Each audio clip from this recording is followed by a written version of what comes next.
நட்சத்திரம் தோனியின் வெற்றிக்காக தான். தோனி தோனி என ரசிகர்களின் முழக்கங்களுக்கு நடுவே கடைசி ஓவரில் களமிறங்கினார் தோனி. அவருக்கு வெறும் 4 பந்துகள் மட்டுமே கிடைத்தன. ஆனால் அதுவே ரசிகர்கள் மெச்சும் அளவிற்கு மாற்றிவிட்டார் தோனி. ஹர்திக் வீசிய கடைசி ஓவரின் 3வது பந்து, அதுதான் தோனி எதிர்கொண்ட முதல் பந்து. புத்திசாலித்தனமாக ஸ்லோயர் டெலிவரியை வீசினார் ஹர்திக். ஆனால் அது தோனியை தடுமாற செய்யும் அளவுக்கு இருக்கவில்லை. லாங் ஆஃபில் ஓங்கி அடித்த பந்து சிக்ஸருக்கு பறந்தது. தோனி மைதானத்திற்குள் நுழையும் போது குலுங்கிய மைதானம் இயல்பு நிலைக்கு திரும்பாமலேயே இருந்தது. ஹர்திக் வீசிய அடுத்த பந்து நேராக ஸ்லாட்டில் விழுந்தது. லாங்கானில் மீண்டும் சிக்ஸருக்கு பந்தை அனுப்பினார் தோனி.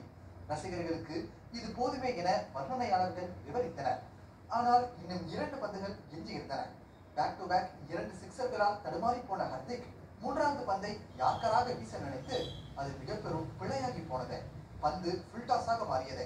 துளியும் யோசிக்காத தோனி டீப் ஸ்கொயர் லெக்கில் மீண்டும் ஒரு சிக்ஸரை அடித்தார். ஹாட்ரிக் சிக்ஸரால் சிஎஸ்கேவின் ஸ்கோர் 200 தாண்டியது. ஹர்திக் வீசிய கடைசி ஓவரின் கடைசி பந்து இன்சைட் எட்ஜாக மாற அதிலும் தோனி 2 ரன்களை சேர்த்தார்.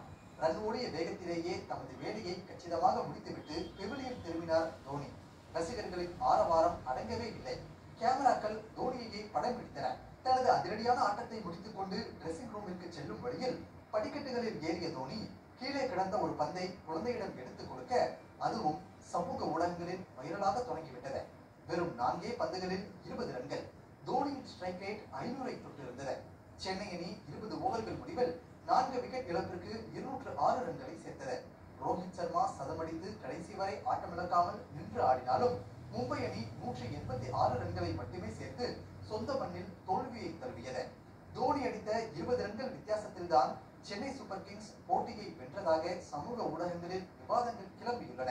இதற்கு வலு சேர்க்கும் விதமாகவே சென்னை அணி கேப்டன் ருத்ராஜ் கெய்க்வாடும் பேசியிருந்தார்.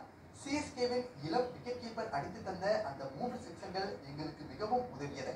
அதுதான் வித்தியாசத்தை ஏற்படுத்தியது. இந்த ஆடுகளத்தில் அது போன்ற 10-15 ரன்கள் கூடுதலாக எங்களுக்கு தேவைப்பட்டது என தோனியின் பெயரை குறிப்பிடாமலேயே ருத்ராஜ் பாராட்டி பேசினார். மும்பை அணி கேப்டன் ஹர்திக் பாண்டியாவும் தோனியை பற்றி குறிப்பிட தவறவில்லை. ஆட்டம் முடிந்த பிறகு பேசிய ஹர்திக் பாண்டியா, சிஎஸ்கேவின் பந்து வீச்சு சிறப்பாக அமைந்தது. அவர்கள் தங்கள் திட்டங்களிலும் அணுகுமுறையிலும் புத்திசாலித்தனமாக செயல்படுகின்றனர். ஸ்டம்புகளுக்கு பின்னால் நிற்கும் அந்த ஒரு மனிதர் எது வேலை செய்யும் என்பதை அவர்களுக்கு சொல்லித் தருகிறார். அது அவர்களுக்கு